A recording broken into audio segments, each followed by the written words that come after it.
Father D'Souza,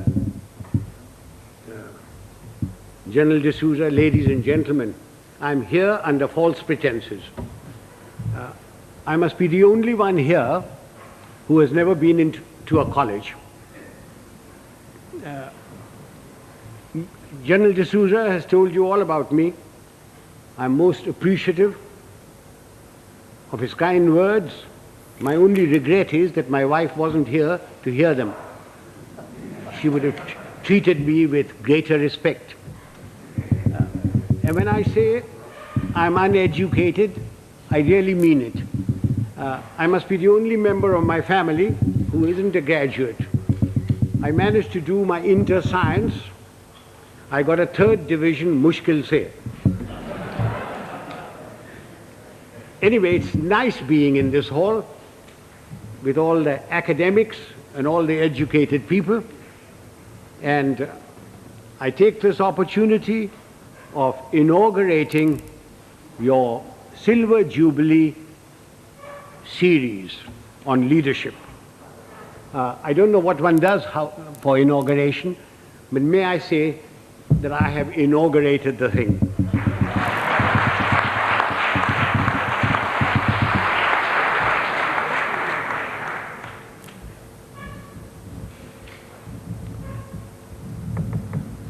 For a long time, I've been watching the scene in India very carefully. Wherever I go, whenever I pick up a newspaper, I find there are shortages. There's a shortage of fuel, there's a shortage of food, there is a shortage of foreign exchange, there is a shortage of housing, shortage of schools, colleges, everywhere. And everybody talks about these shortages. But the one shortage which is responsible for all these shortages is generally glossed over, which is the shortage of leadership.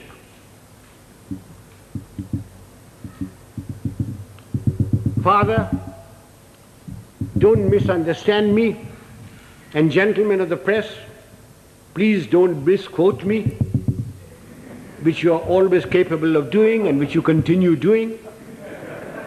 When I talk of shortage of leadership, I do not mean just political leadership. I mean leadership in every walk of life. Whether it's political, administrative, in educational institutions, in our sports organizations, in our industry, amongst labor, amongst the law and order contingents, there is a shortage of leadership. I do not know whether leaders are born or leaders are made. There is a school of thought which says leaders are born. Father, we have a population of 780 million people, and we procreate at the rate of 1 Australia every year. And yet, there is a shortage of leadership. So if those of you who think that leaders are born and who contribute to that theory, may I suggest you throw away all Planned Parenthood and really let yourselves go. If leaders are not born, can leaders be made? It is my view that give me a man with reasonable common sense and decency, you can make a leader out of him. What are the attributes of leadership? There are many attributes. The cardinal attribute for leadership is professional knowledge and professional competence. Now you will agree with me that you cannot be born with professional knowledge. Even if you are the child of a minister, the son of a member of parliament or the progeny of a field marshal. Professional knowledge has to be acquired the hard way. It is a constant study. Professors, engineers, architects, lawyers, solicitors, doctors, they all study their professions continuously. They all contribute to magazines, to newsprints, to all sorts of things. But we in India, as soon as we reach positions of power, whether it's ministerial, secretarial, armed forces, or anywhere else, we think we are the repository of all knowledge. Professional knowledge has to be acquired the hard way. And without professional knowledge, you can never have professional competence. And if you haven't got professional competence, you cannot be a leader. I wonder, those civilian gentlemen who have been charged with the security of this country, whether they have ever read a book on the military profession. I wonder if they know the difference between a gun or a howitzer. I remember a minister one day coming to me. I'd left being the army chief then, and said, and I will talk to you in his own language, "Zara batao, ye howitzer kya cheez hoti hai?" And I said, "What are you talking about, howitzer?" Then I discovered that he meant a howitzer. And I said, "Well, why are you asking me? Why don't you ask the army chief and others?" He said, "Kaise पूछे उनसे? मैं minister हूँ, तेरे से तो पूछ लेता हूँ, तू जानता है कि मैं बेवकूफ हूँ." I wonder if they can distinguish a mortar from a mortar, or a gorilla from a gorilla, although a great many resemble the latter. Ladies and gentlemen, professional knowledge is a sine qua non of leadership. You have to have professional competence if you are expected to lead anything. It doesn't matter whether you are in the army, whether you are in the teaching profession, whether you are in industry. Unless you have professional competence and professional knowledge, you cannot be a leader. And it has to be acquired the hard way. You've got to study all your life. What takes me to the next attribute? The ability to make up your mind and take a decision. And having taken that decision, accepting full responsibility for it. Those of us who have suffered at the hands of superiors who cannot take a decision know what it's like. An act of omission is much worse than an act of commission. An act of commission can be put right, even if the decision is wrong, by colleagues, by subordinates, by somebody. But an act of omission cannot be put right. Why does a person not take a decision? Because he lacks confidence. Why does he lack confidence? Because he lacks professional knowledge and competence. Eustace will tell you that when I was the army chief, I'd go around, ask my generals, "What are you doing about this?" And he said, "Sir, I've been thinking, I've been considering." And then I produce for myself a Manekshawism. And Father, will you forgive my language? I used to say, if you must be a bloody fool, be one quickly. Take a decision and then accept full responsibility for it. Do you know how much money is lost in the country because somebody won't take a decision? Costs escalate, papers lie in somebody's place for days, for months, for years. And when they finally take a decision, the cost of a project, the cost of something has gone up tenfold. Who suffers? We, the people of India, suffer. So that's the second requisite for leadership. The ability to make up one's mind, take a decision, and then stand by it. Don't pass the buck on to your subordinate. It's your decision. What comes next? Absolute justice and impartiality. Those of us who have dealt with masses of men, and I've dealt with over 1 million men in my time, know the value of this. Absolute justice and impartiality. No man likes being punished, and yet men will accept punishment if they know that everybody who commits that sort of a crime gets the same sort of punishment. They will take it stoically. They may not like it, they may not like you, but they will respect you. No man likes being superseded, and yet people will accept supersession if they know that it's been done fairly and they've been superseded by somebody who's better than them. But not because he happens to be a minister's son or related to Father D'Souza or the Field Marshal's wife's current boyfriend. Men will accept supersession. They may not like it, but they will do it. Now, ladies and gentlemen, this is very, very important in our country. We have tremendous pressures. We have large families. We have fathers, mothers, uncles, aunts, nephews, nieces, their fathers, mothers, etc.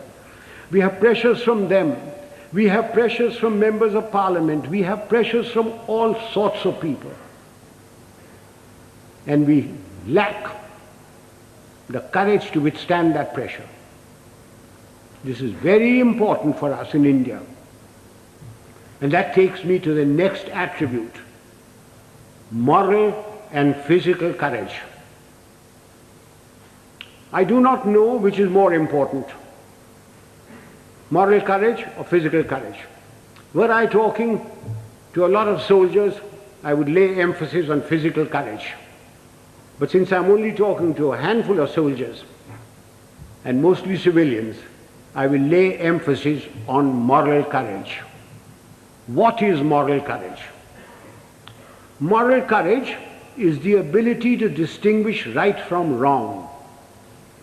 And having distinguished that, you must have the courage to stand up and say your piece, irrespective of what your superior thinks, irrespective of your colleagues, irrespective of your subordinates.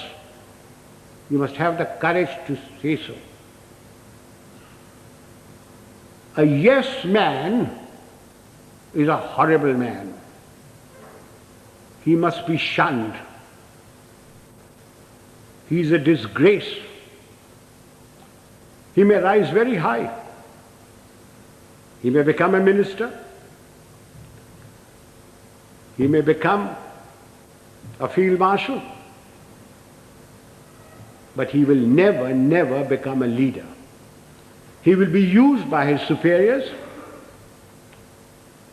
He will be disliked by his colleagues, and his subordinates have no respect for them. Moral courage is essential. Now, since you wanted to know some examples of moral courage from my past. I will give you a little story. In 1970, when General Yahya Khan put all the pressure on East Pakistan as it was then, and refugees started coming to India, there was a cabinet meeting. I remember the date very well, 28th of April. I was summoned. I had a very strong Prime Minister and Mrs. Gandhi, who ranted and raved at me, said, "What are you doing about it? I've got so many refugees. The Chief Minister of Bengal has just sent me a telegram. The Chief Minister of Tripura has done this. The Chief Minister of Assam is writing that there are more Bengalis there than their own population. What are you doing about it?" And I said, "Nothing. Got nothing to do with me." And she said, "I want you to go in and take action." And I said, "Do you know what that means, Prime Minister?" And she said, "No." I said, "It means war." And she said, "I don't mind if there's war." So I said, "May I please quote from the Bible, the first book, the first chapter, the first verse? God said, 'Let there be light,' and there was light. And you say, 'Let there be war,' there be war. Are you ready?" I'm not ready. I'm not prepared. It is not the right time to go in. The monsoon will break very shortly, and the whole of East Pakistan will be a swamp. I will not be able to operate. The Air Force will not be able to operate. April is a month when we glean the harvest. And the Agriculture Minister was Mr. Fakhruddin Ali Ahmed. And I said, "I will require every railway wagon, I will require every train, I will require all the road space to move my troops. And you will not be able to move your harvest. And then if there is a famine, don't blame me." And I said, the passes in the Himalayas start opening now, the snow melts. And then if the Chinese give us an ultimatum, I will have to fight on two fronts. And then the External Affairs Minister, a Khalsa, Sardar Swaran Singh, said, "Do you think China will give ultimatum?" And I said, "You are the foreign minister, you tell me." And then my own minister, Jagjeevan Ram, who couldn't call me Sam, who used to call me Sham.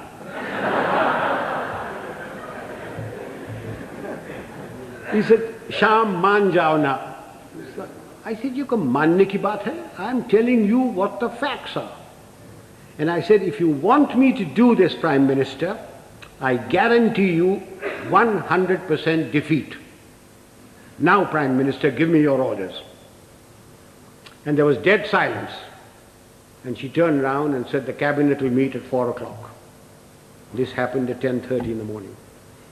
So, as the cabinet ministers walked out, I being the junior most man there, was the last to go, she said, "Chief, will you stay behind?" So I shut the door and I said, "Prime Minister, before you speak, do you wish me to send in my resignation on grounds of health, mental or physical?" I said, "Oh, sit down." He said, "Everything you told me correct?" I said, "It's my job to fight. It's my job to tell you. If your father in 1962 had me as his commander-in-chief, the country would not have been disgraced. The army would not have been beaten. But the army chief did not have moral courage of turning around and telling him he wasn't ready." So she said, "All right, you know what I want?" And I said, "Yes, I know what you want. And I must be allowed to do it my own way." And she said, "All right, you know what I want." So, ladies and gentlemen, there's a very thin line between becoming a field marshal and being dismissed. I just gave you an illustration of moral courage. course, I didn't worry very much because my wife had money. If I'd gone, she would have looked after. She would have looked after me. So much for moral courage. Now I come to physical courage. Fear is a natural phenomenon like hunger and sex. Anyone who says he is not frightened is a liar, except perhaps the Gorkha. Everyone is frightened. It is one thing to be frightened and quite another to show fear. It's when your knees are knocking and your teeth are chattering and you're about to make your own geography. That's when the real leader comes out. If once you show fear in front of men that you may be commanding, it doesn't matter whether they're soldiers, they are clerks, they're labor, there are students. Once you show fear, you should quit. Now again, General D'Souza said, I must give some examples from my own life. This was in Burma in 1942. I was commanding a Sikh company, big tough chaps, very fond of them. I had a man called Sohan Singh, big man, stood about 6'4". He had been promoted many times to Lance Naik, to Naik, and every time, because he was a Badmash, he was broken. We'd had lots of casualties and we had to make promotions. So we had a promotion conference with the commanding officer, and Sohan Singh's name came up and I said, no use making him, he'll be broken tomorrow. So he was passed over. The conference finished, names were published. I came back to my Basha where my company was in the jungle, and I found my senior Subedar Balwant Singh terribly worried. And he said, Saab, Sohan Singh ko kaid kar diya. I said, क्यों क्या हुआ? उसने बोला कि आज आपको साहब गोली मारेगा.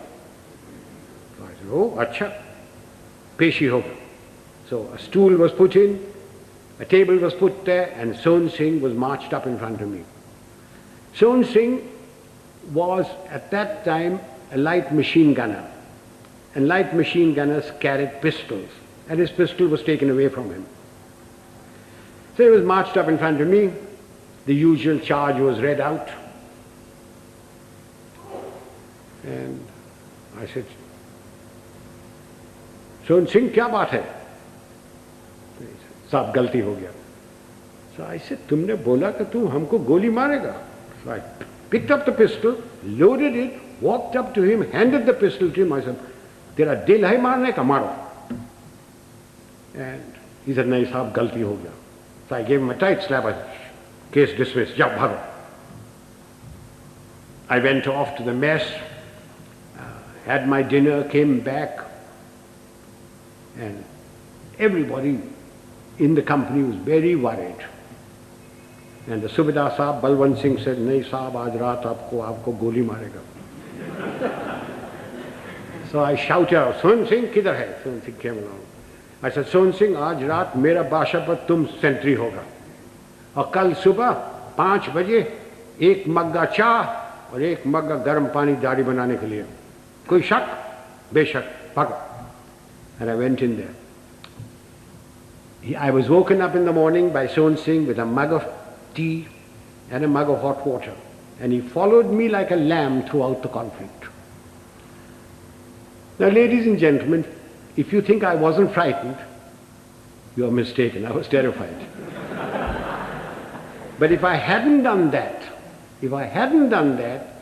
and put Sohan Singh in the clink or something like that, everybody would have said, देखा हमारा साहब डरता है. Just an example of this.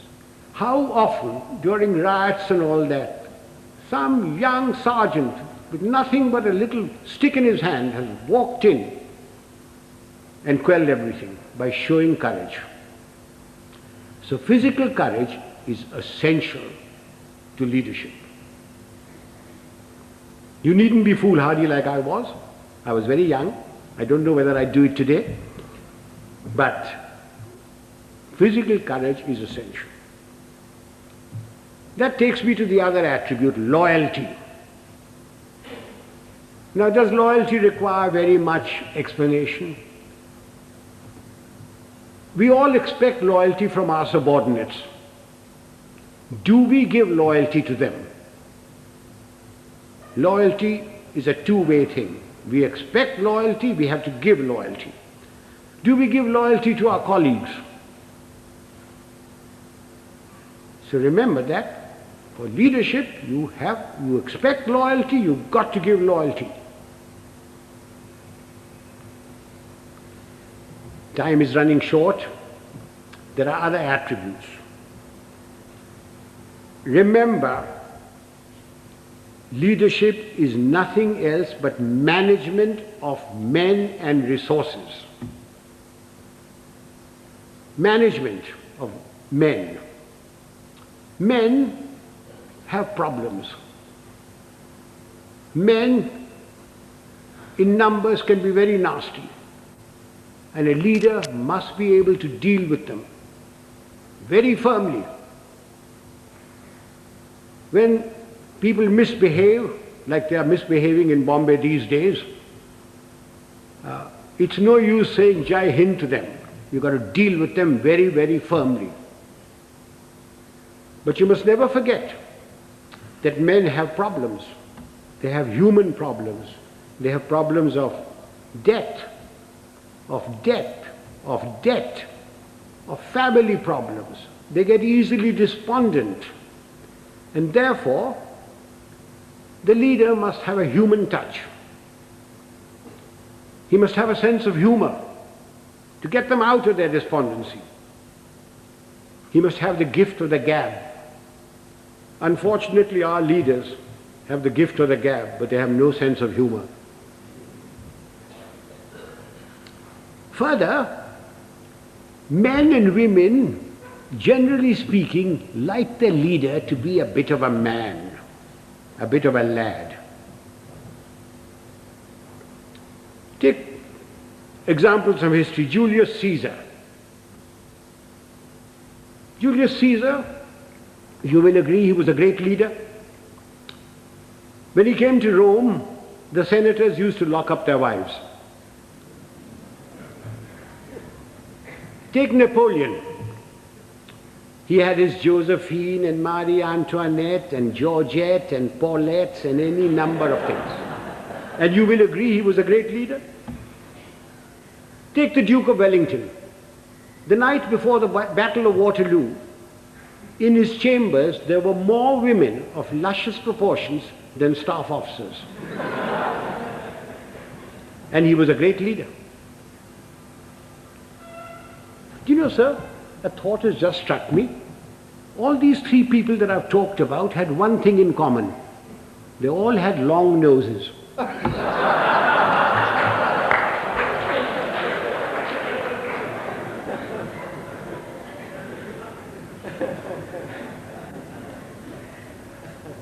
If my time is not up, can I crave your indulgence and talk for another 10 minutes?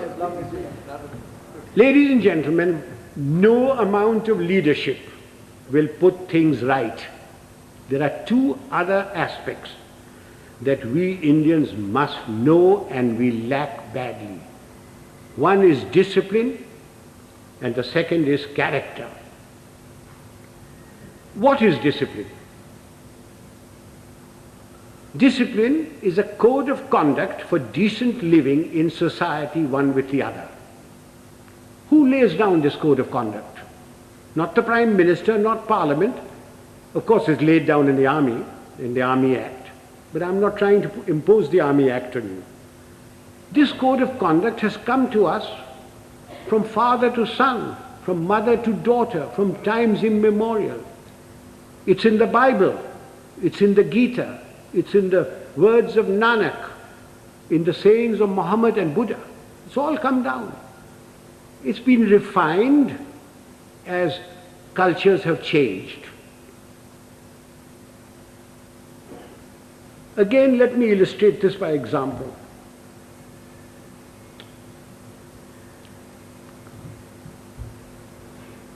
non-punctuality is an act of ill discipline which is injurious to the state, injurious to its people. Some time ago, sir, I was invited to an university, as also my wife, unlike today.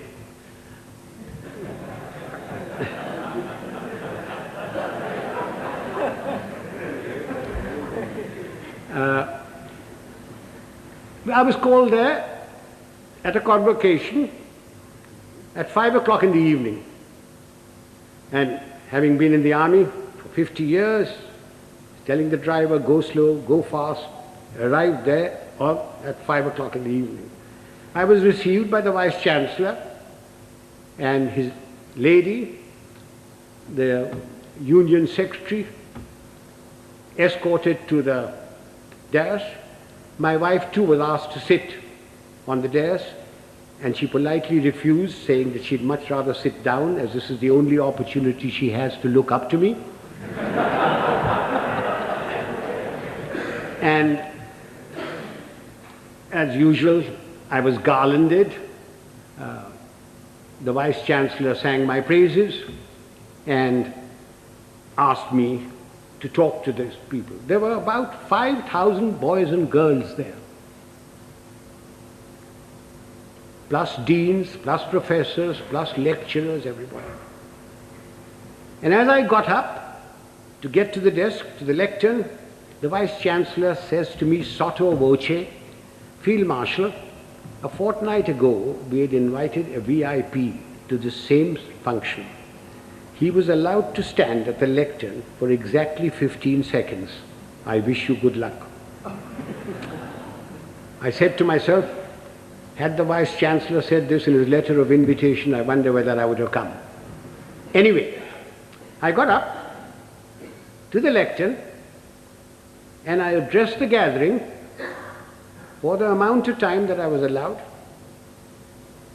I was heard in pin drop silence, and at the end of it, I got a thunderous applause. The Vice Chancellor and his lady, the deans, professors, lecturers, the student body, and even my wife stood up and gave me a standing ovation.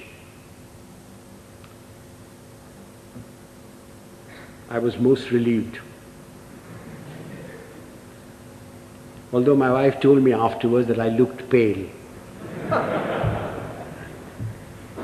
After the usual vote of thanks, etc., we went out into the gardens where refreshments were given. And I, having an eye for a pretty girl, walked up to a pert little thing wearing lovely jeans, tight-fitting, and I started a conversation which ran as follows. I said, my dear, why were you so kind to me today, all of you? I not having the looks of Rajesh Khanna or Amitabh Bachchan, or a speaker like M.G. Ramachandran, when only the other day you were so rude to a VIP. And she said, I quote, "Oh, Field Marshal, that dreadful man. We had invited him at 5 o'clock. He turned up at 6. He brought with him a bevy of security people who pushed us aside and took their places where we should be sitting. He brought with him 2 of his brats, grandchildren probably. He was too old to have those kids that side. But you never know.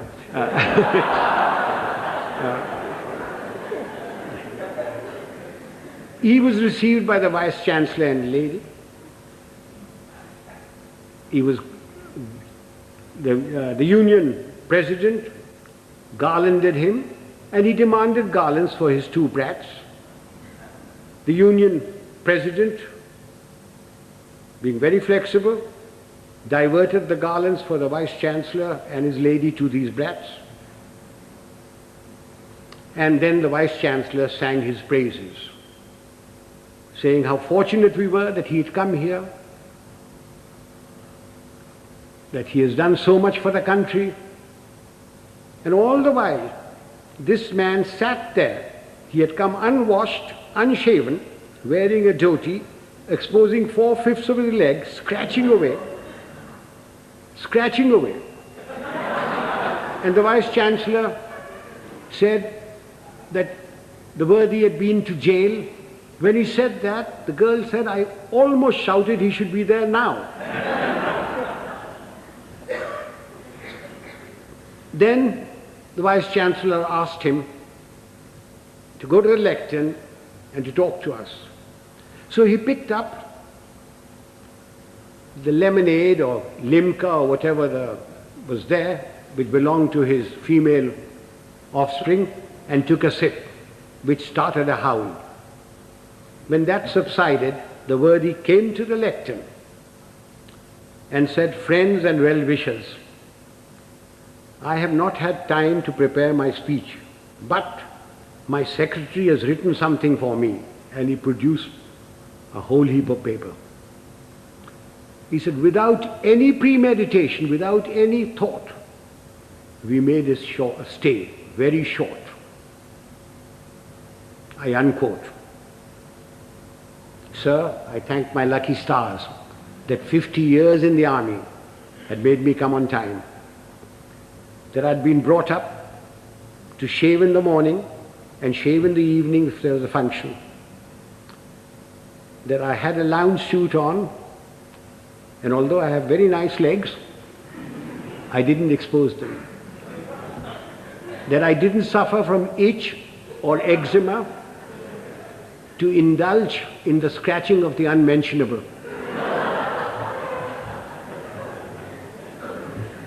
Now do you see what I mean by ill discipline?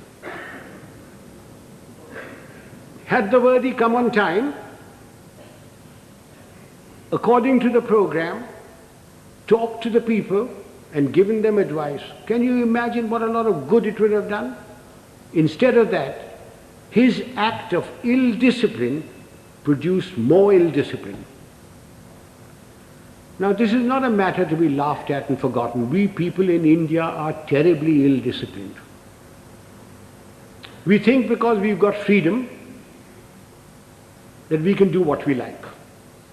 I do not stop you from criticizing, to standing up for your rights. I think it's your duty to do it. But what I abhor are the acts that we've gone into because we've got freedom. Why do we have to spit pan all over? Why do we have to write on doors and things? Why do we have to keep staircases dirty and filthy? Why do we have to throw garbage in somebody else's compound? These are all acts of ill discipline. It is because of these acts of ill discipline that you have corruption, you have smuggling, you have all sorts of things. Even animals in Tanzania are better disciplined. I went there 4 years ago and I saw lions, lionesses, zebras, etc. They were all so disciplined. If the lion wanted to do his stuff, he went behind cover. He didn't spit. I came back from Tanzania. I arrived at Bombay airport. I cleared my baggage, and as I was walking out, there was a big, fat slob of a man who squirted damn pan on my trousers. And when I gave him a tight kick, he was most indignant. He didn't think he'd done any wrong. Why? Why do we tolerate it? So much for discipline. So everybody's been extremely well disciplined so far. Will you give me your indulgence for just another few minutes? I said character. By character, I don't mean the sort of thing which the father will preach to you. Of course you must be honest. Of course you must be truthful. Of course you mustn't covet thy neighbor's wife. Not when father is listening. Of course you mustn't. All that is part of character. But I mean something bigger. It's knowing yourself, knowing what you really are. Unfortunately, we lack that sort of character. And what little we have is denuded by our fans, by the sycophants around us, by the hangers-on. Again, let me illustrate this by an example. Some years ago, Hollywood produced a picture of the great violinist and composer Paganini. And they got a very handsome actor, tall, good actor, who had some knowledge of the violin, to take the part of Paganini. And he was drilled to perfection, so that when that little cadenza was played and screened, the critics raved over it, raved at the movement of his fingers and of his bow. And this man's fans, sycophants, hangers-on, went on telling him that he was greater than Menuhin, greater than Heifetz, greater than Chrysler. And the man started believing it. And it took 8 months in a psychiatric home to rid him of this delusion. Do you know, sir, after the 1971 conflict, my fans, my hangers-on, the sycophants around me kept telling me, "Sir, you are the greatest general the century has produced. You are better than Rommel. You are better than Guderian. Auchinleck was nothing." And just as I was beginning to believe it, the Prime Minister created me Field Marshal and sent me off to the Nilgiris. And a hard-headed, no-nonsense wife deprived one more inmate of a psychiatric home. I thank you, sir.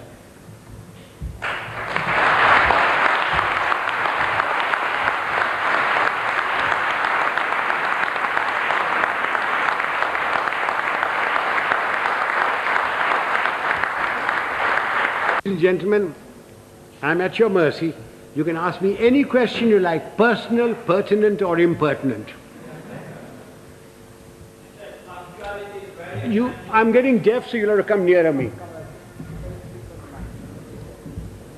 Punctuality is very essential for this engagement was announced at 6:30. You're quite right, sir. I was ready. I was told I was going to be picked up at 6 o'clock. I was ready, waiting.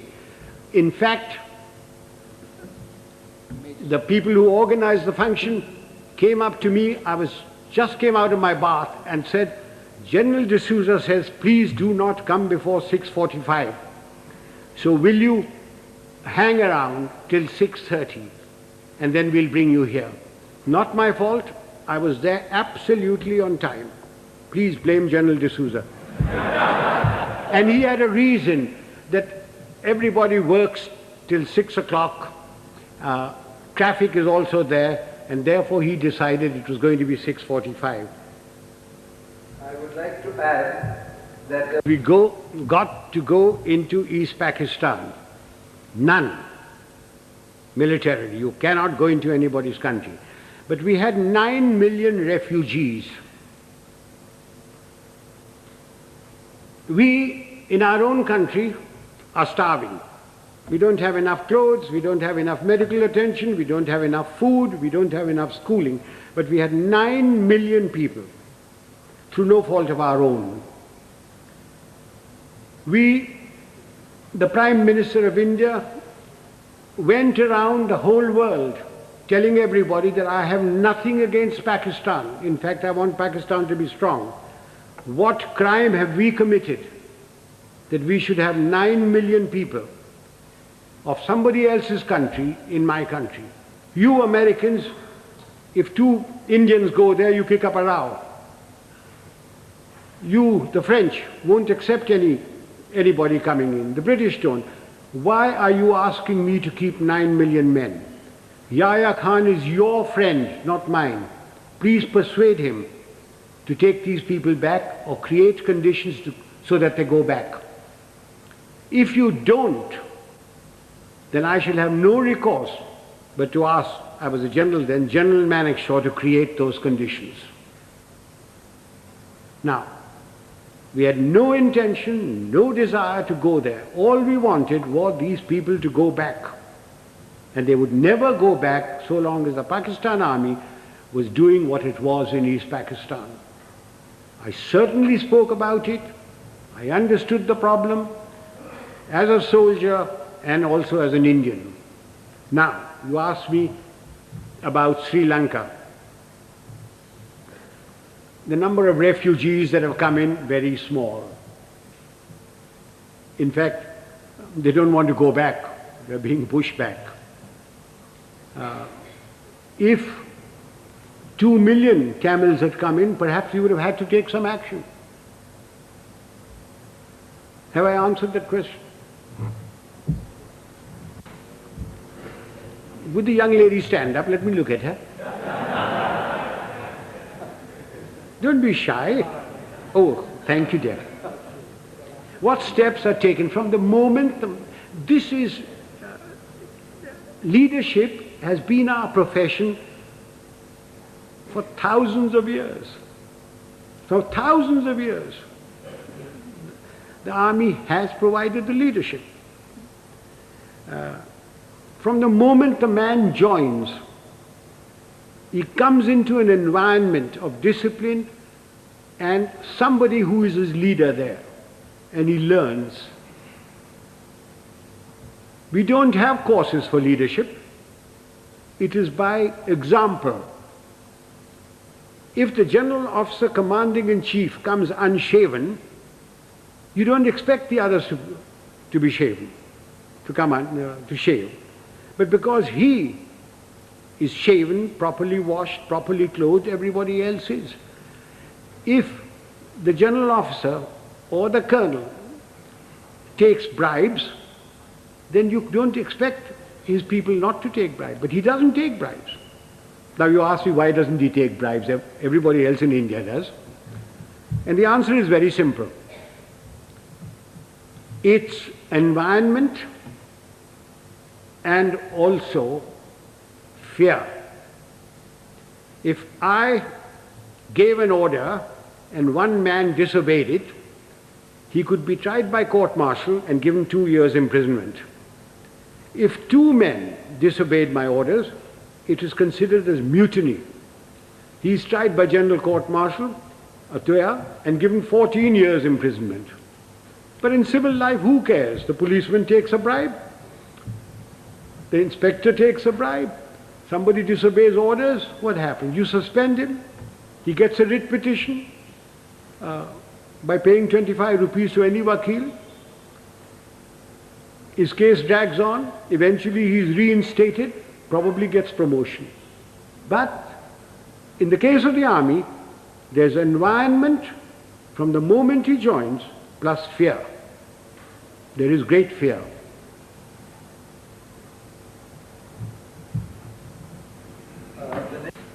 We Indians are alleged or supposed to be very religious people. If you read your own religious book, whether it be the Bible or the Gita or the Granth Sahib or the Quran, you automatically have discipline, self-discipline. From your childhood, if your parents are doing their duty, you get discipline into you. If you have any pride in yourself, you have discipline in you. So, talking of self-discipline, there it is. The Roman Catholic Church has done a great deal, for bringing discipline into the world.